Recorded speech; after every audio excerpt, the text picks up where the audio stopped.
Okay students, तो I wish कि आप लोग पिछला वाला लेक्चर देख लिए हो जिसमें मैंने एक सेल पर क्वेश्चन, एक किरचॉफ्स लॉ पर एक सर्किट का क्वेश्चन लिया था।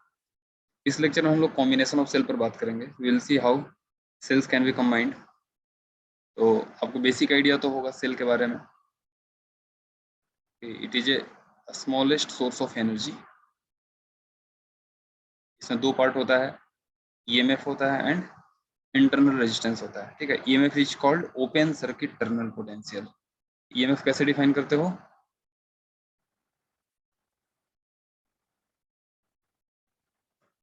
Open circuit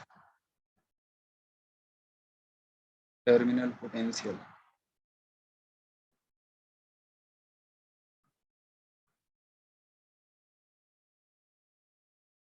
of cell.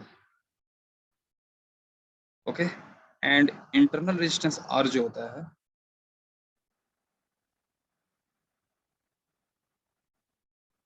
तो देखो कोई भी इलेक्ट्रोलाइट है तो ऑफ कोर्स वो आयन के फॉर्म में, electrolyte means it will get converted into ionic form. अब आयन के फॉर्म में है लेकिन वो परफेक्ट कंडक्टर नहीं है ना। It will offer some resistance as do as conductors do. ठीक है, तो कंडक्टर की तरह ये भी रेजिस्टेंस ऑफर करेगा। तो इलेक्ट्रोड जो आपका कैथोड है और एनोड है, सेल में दो इलेक्ट्रोड होता है ना, प्लस और माइनस हम लोग डिनोट करते हैं। तो कैथोड जो पॉजिटिव है और एनोड जो नेगेटिव है, इसके बीच में जो इलेक्ट्रोलाइट डाला हुआ है उसके बीच वो how much resistance that medium that electrolyte is offering, that is called internal resistance. So it is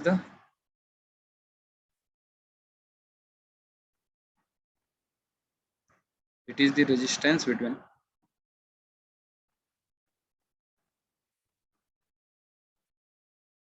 the electrodes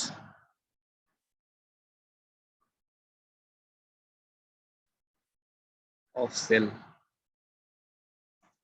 means कि cathode and anode।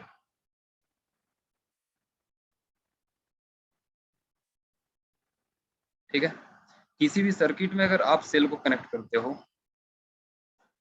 तो इसकी सर्किट इस तरीके से बनेगी।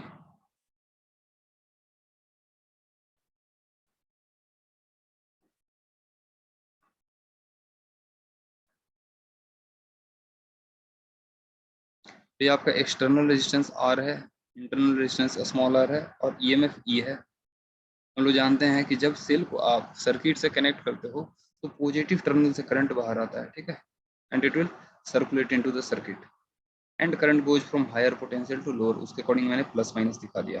ठीक है, अब आप इसका अगर सर्किट इक्वेशन लिखोगे तो you will get that E minus I R minus I into small r equal to zero.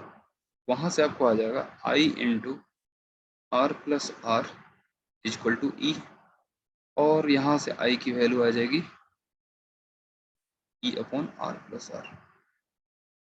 तो ये हो गया current into the circuit. This is your current into the circuit.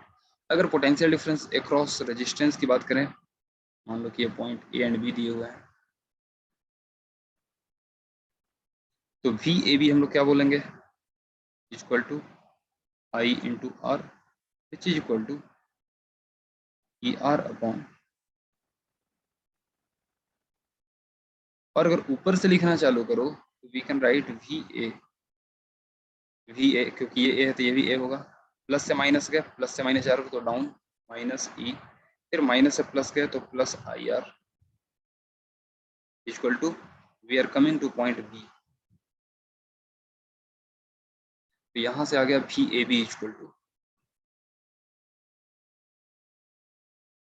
We A minus V B and that can be written as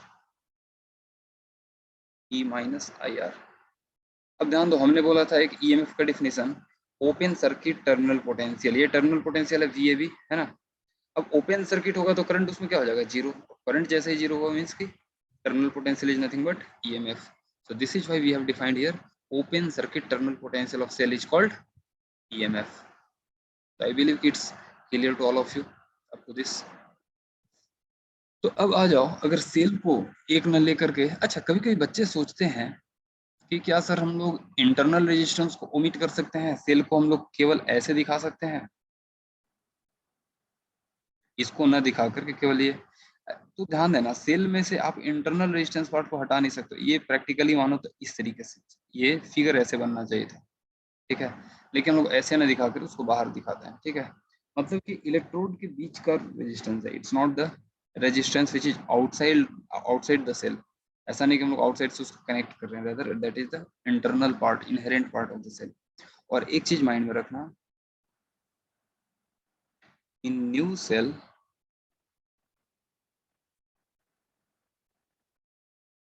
are is negligible, मतलब कि internal resistance negligible होगा, ठीक है, but as it is used its conductivity of electrolyte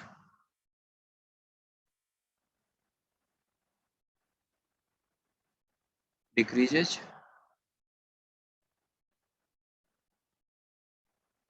and thus internal resistance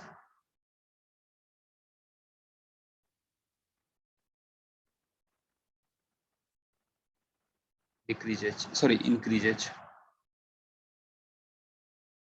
मतलब cell को जैसे जैसे use करोगे तो स्मॉल आर क्या होगा, इंक्रीज करेगा। तो कह सकते हो कि न्यू सेल के लिए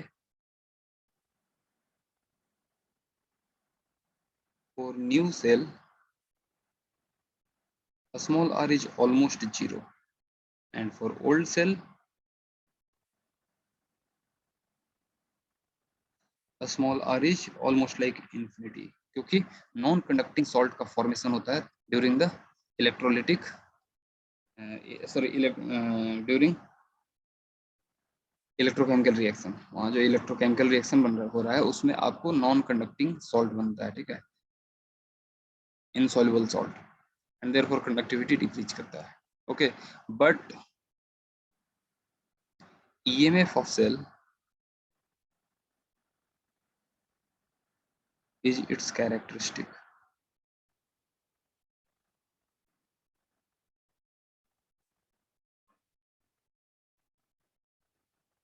मीन्स सेल की ईएमएफ कभी भी चेंज नहीं करेगी,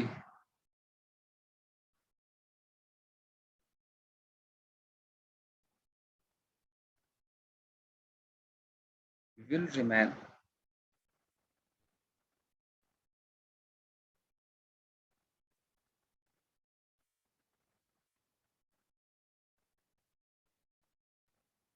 क्योंकि ये कॉन्सेंट्रेशन ऑफ इलेक्ट्रोलाइट पर डिपेंड कर रहा है। जब तक इलेक्ट्रोलाइट रहेगा तो उसका कॉन्सेंट्रेशन जो आप बिगिनिंग में डालो वही है, ठीक है। सॉल्ट में कन्वर्ट हो गया तो उसका कंपोजिशन ही अलग हो गया। Therefore we say that EMF of cell will remain constant. आप क्या कॉन्सेंट्रेशन लेते हो उस पर ही डिपेंड करेगा, इट विल ओनली डिपेंड। और ऑफ कोर्स क्लास 12th में जब आप जाओगे इलेक्ट्रोकेमिस्ट्री में तो वहाँ पर आपको पढ़ाया जाएगा, ठीक है, नर्स्ट इक्वेशन के थ्रू। ये केवल और केवल कॉन्सेंट्रेशन ऑफ इलेक्ट्रोलाइट पर डिपेंड करता है rather than quantity of electrolyte remaining, क्योंकि जैसे जैसे आप यूज कर रहे हो तो उसमें क्वांटिटी ऑफ इलेक्ट्रोलाइट डिक्रीज कर रहा है, कॉन्सेंट्रेशन ऑफ इलेक्ट्रोलाइट डिक्रीज नहीं कर रहा है, ठीक है। इसी चलते आपका ईएमएफ क्या है, कांस्टेंट है।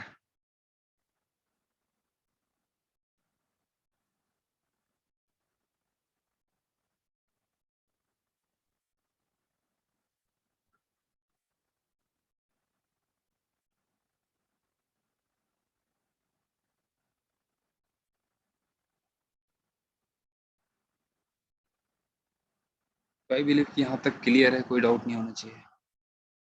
अब आ जाओ series and parallel combination of cell.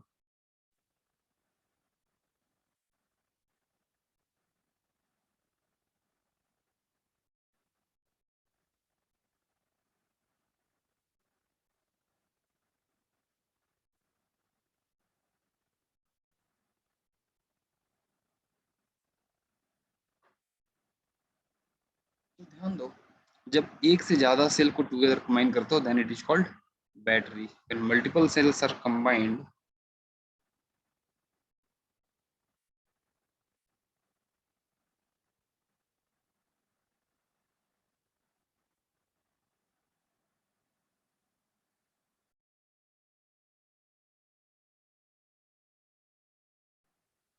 They are called battery, उनको हम लोग बैटरी कहते हैं। तो पहला आ जाते हैं, we will talk about the series combination. First we will talk about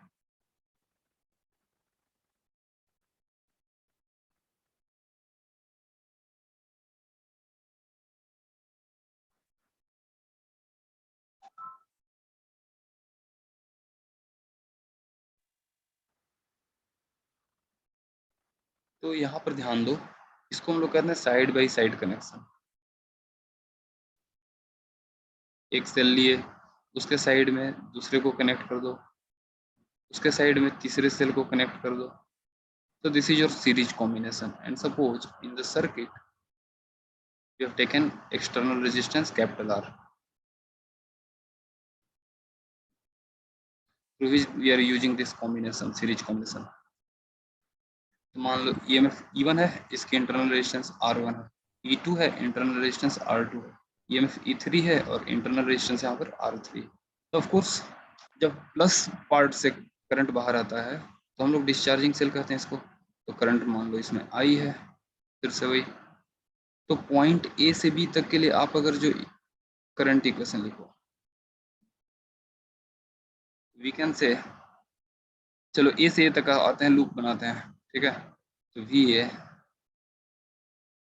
plus से माइनस करंट जाएगा यहाँ पर, plus minus plus minus plus minus, और बैटरी के क्रॉस फिक्स है प्लस माइनस, बड़ा वाला प्लस छोटा वाला माइनस, बड़ा वाला प्लस छोटा वाला माइनस। तो चलो अब इक्वेशन अगर लिखा जाए तो वी ए प्लस से माइनस गए तो डाउन हुआ कितना, आई आर। फिर यहाँ प्लस से माइनस चलो तो डाउन हुआ,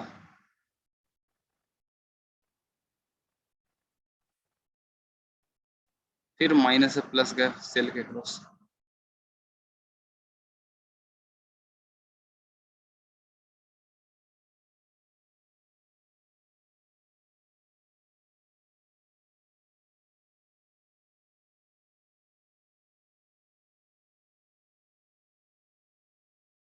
इक्वल टू हो गया V A, V A cancel हो गया फिर से, और ये आ जाएगा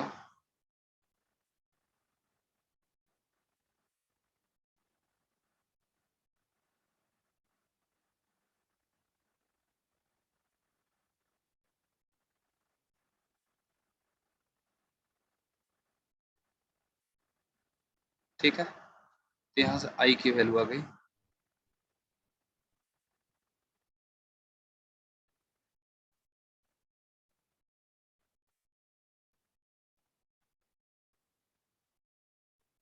अब इफ वी कंपेयर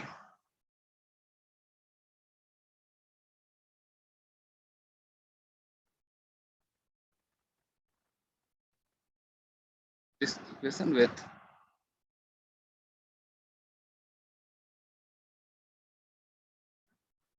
यहाँ से क्या कंक्लूड कर सकते हो, ई इक्विवेलेंट आपको दिख जाएगा क्लियरली,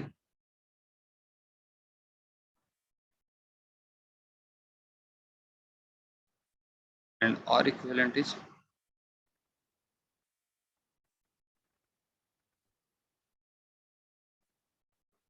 ओके। अब अगर n नंबर ऑफ सेल को सीरीज में ले लो,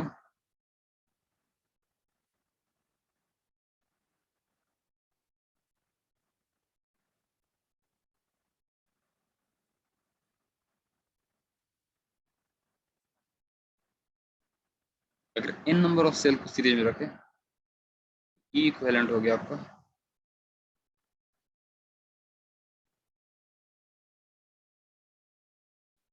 ठीक है, एंड आर इक्विवेलेंट हो जाएगा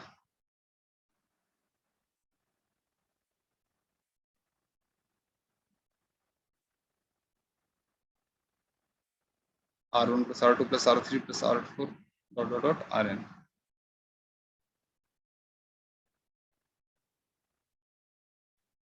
ठीक है।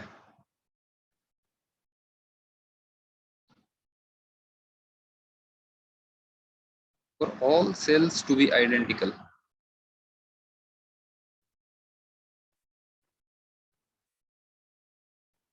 अगर सारे सेल्स आइडेंटिकल हैं तब क्या कहेंगे बताओ?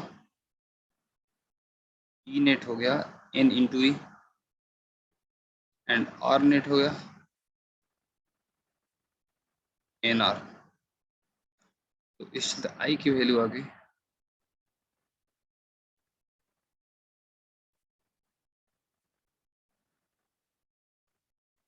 ये हो गया आपका current I into the circuit. तो आई थिंक यहाँ तक किसी को कोई डाउट नहीं होना चाहिए। This is for current in series combination.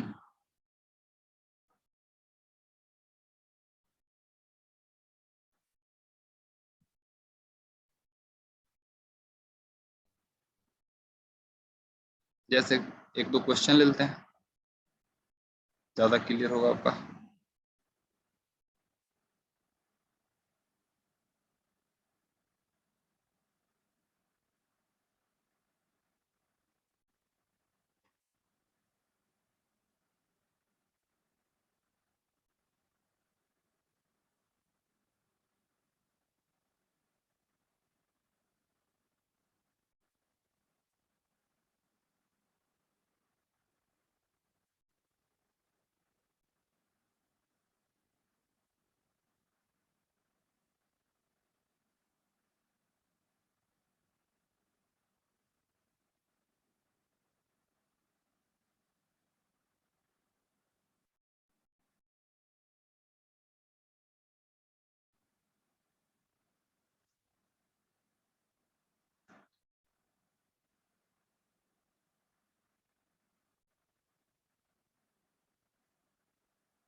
Find current through 10 ओम। तो ऑफ कोर्स अगर ऊपर के फॉर्मूला से लेकर के चलें तो ई इक्विवेलेंट हमारा क्या हो गया कितना 5 प्लस 15 सॉरी 10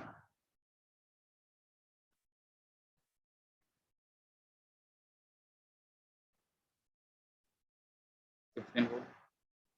आर इक्विवेलेंट हो गया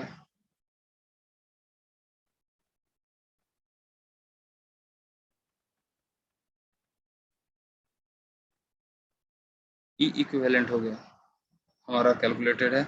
आर इक्विवेलेंट कैलकुलेटेड हो गया। तो आई की वैल्यू कितनी होगी